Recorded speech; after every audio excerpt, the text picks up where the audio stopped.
So everything ends in where it starts. Form determines nature, and the nature determines character, and the character decides destiny.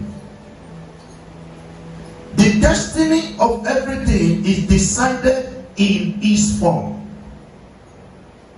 Now, the day a thing was formed was the day that the destiny of that thing was decided. Nothing can take destiny outside form.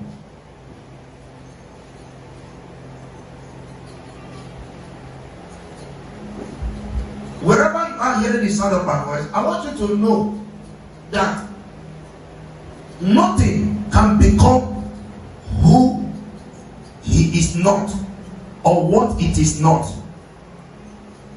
There is no amount of impartation that will make a man or a woman who he or she is not. The reason is because who a man is or a woman is decided in form. So what impartation does is that impartation makes people better. It doesn't change them from who they are to somebody else.